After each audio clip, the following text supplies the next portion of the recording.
ప్రభునందు ప్రియులారా, ఈరోజు మనం ప్రభువారి యొక్క చివరి జడ్జిమెంట్ గురించి తెలుసుకుందాం. ప్రకటన గ్రంథం 20 అధ్యాయంలో రాయబడింది. 11 నుంచి 15 వచ్చిన భాగాల్లో భక్తులైనటువంటి యోహాను శిష్యుడు పద్మాసులు పరవాసిగా ఉండి అక్కడ దర్శనం ద్వారా ఈ విషయాలు రాయటం జరిగింది. ఆయన ప్రవచించాడు మాట ఫైనల్ జడ్జ్మెంట్. ప్రభువారి సింహాసనాసుడే ఉన్నప్పుడు మృతులు తమ మృతులను అప్పగిస్తారు.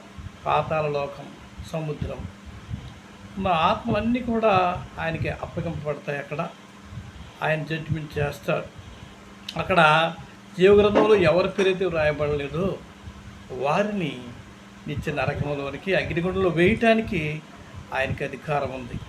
కనుక సమస్త ఆత్మలు, చనిపోయిన వారి ఆత్మలు, సముద్రంలో ఉన్న ఆత్మలు, పాతాలు ఉన్న ఆత్మలు, అగ్నిలో ఉన్న ఆత్మలు అగ్ని అప్పగిస్తుంది. ఇవన్నీ కూడా పాతాల లోకం, ఇవన్నీ కూడా మొత్తం ఎక్కడున్నా సరే, ప్రపంచం ఎక్కడున్నా సరే ఆత్మలన్నీ కూడా ఆయనకు అప్పగించబడతాయి. ఆత్మలు పేర్లు, ఎవరి పేర్లు అయితే జీవగ్రంథం మీద ఉంటాయో, జీవగ్రంథంలో రాయబడి ఉంటాయో, ఎవరైతే క్రీస్తునందు విశ్వాసం నుంచి రక్షణ పొందుతారో వారు మాత్రమే పరలోకం వెళ్ళటానికి అవకాశం ఉంటుంది. కనవాళ్ళందరూ తీర్పు తీర్చబడిన వారై అగ్నిగుండములో వేదకరణ స్థలంలో వేయబడతారు అనే విషయాలు స్పష్టంగా ప్రకటన గ్రంథం 20 అధ్యాయంలో వ్రాయబడిన ప్రియులారా. కాబట్టి భయం కలిగి బాప్తిసం పొంది రక్షణ పొంది వాక్యానుసారంగా జీవించండి. ఆత్మకు సాగులేదు, అగ్ని ఆరదు, పురుగు సాగుదు నరకంలో. మన ఆత్మ సాగులేదని బైబిల్ గ్రంథం చెప్తుంది. చనిపోయవలసి వస్తే ఆత్మ నశించిపోతే ఈ భక్తికి అర్థం లేదు, ఈ భక్తి చేయవలసిన అసలు అవసరమే లేదు. జంతువుల కంటే మనం భిన్నంగా ఉన్నాం. దేవుడు తన ఆత్మను మనల్ని ఊదాడు కాబట్టి ఆయన ఆత్మ ఆయన స్వాధీనంలోకి వెళ్ళిపోద్ది, ఆయన హ్యాండ్ ఓవర్లోకి వెళ్ళిపోద్ది. ఆయన జడ్జిమెంట్ చేసే హక్కు ఆయనకు ఉంది. తీర్పు తీర్చి మరి ఎవరైతే ప్రభువునందు విశ్వసించబడలేదో, ఎవరైతే క్రీస్తు రక్తంలో కడగబడలేదో, ఎవరైతే ఆయన ఆజ్ఞానుసారం జీవించలేదో వారిని తీర్పు తీర్చబడిన వారై రెండో మరణం అయినటువంటి నిత్య నరకంలో, ఎటర్నల్ టార్మెంట్లో వేయబడతారని ప్రకటనలో చెప్పబడుతుంది ఇలా.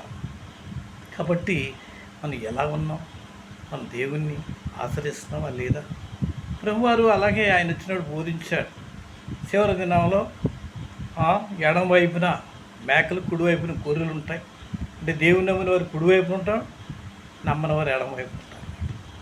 ప్రభుని ఎవరైతే నమ్మారో వారు గొర్రెలు, నమ్మని వారే మేకల్లాగా పోల్చబడిన బైబిల్ కొత్త నిబంధనలో. అయితే కుడివైపున ఉన్న వారిని చూసి, నా తండ్రి చేత ఆశీర్వదించబడిన వాళ్ళారా, మీరు వచ్చి నా రాజ్యంలో ప్రవేశించదని ఆయన చెప్తాడు. నేను ఆకలిగా ఉన్నప్పుడు ఆహారం ఇచ్చారు, దప్పిగా ఉన్నప్పుడు నీరిచ్చారు, వస్త్రం లేనప్పుడు వస్త్రం ఇచ్చారు, అనాథగా ఉన్నప్పుడు చూడవచ్చారు, జైల్లో ఉన్నప్పుడు నన్ను పరామర్శించారు. కాబట్టి మీరు తండ్రి రాజును ప్రవేశించదని చెప్పాడు.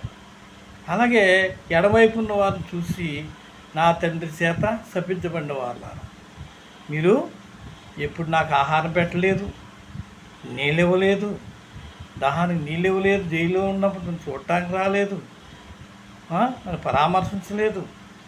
కాబట్టి మీకు ఏర్పరిచిన అగ్నిగుండంలోకి వెళ్ళి వెళ్తారని చెప్పేసి వాళ్ళు చెప్తారు, వెళ్ళండి. కాబట్టి ప్రియమైనటువంటి దేవుని బిడ్డలారా, ఇటువంటి జడ్జిమెంట్ గురించి ప్రభువారు చెప్పారు. మన ప్రభువారి మాటలు ఎందుకు తీసుకోవాలంటే ఆయన మరణము జయించి తిరిగి లేచాడు. ఆయన అనేక సూచక్రియలు చేశాడు. ఎవరు చేయనటువంటి సూచక్రియలు మహిమను ఆయన చేశాడు. ఆయన మృతులను లేపాడు, మృతిని జయించి తిరిగి లేచాడు. ఆయన ఏమనంటే, భూమి ఆకాశాలు గతించిన నా మాట పొల్లేనను సున్నాన్ని తట్టుకోనున్నాడు. కాబట్టి ఆయన మాట ప్రకారంగా మనం జీవించినట్లయితే జడ్జిమెంట్ని దాటి పరలోకి పడతాం. కాబట్టి ప్రియులారా, మీరందరూ కూడా భక్తి చేయండి, యథార్థమైన భక్తి చేయండి, ప్రార్థన చేసి బాప్తిసం పొంది వాక్యానుసారంగా జీవించి పరిశుద్ధాత్మ చేత నింపబడి ఆ నాకడికి సిద్ధపడండి. ఎప్పుడైనా మీ ఆత్మ పరలోక రాజ్యంలో ప్రవేశించేలాగా మీ పేర్లు జీవగ్రంథంలో రాయపడతాయి. Thank you all of you. మీరందరూ సిద్ధపడాలి. నా యొక్క వీడియోస్ సబ్స్క్రైబ్ చేయండి, షేర్ చేయండి, మీ స్నేహితులకి, బంధువులకి అందరికీ పంపించండి. Thank you all of you. Next వీడియోలో కలుసుకుందాం.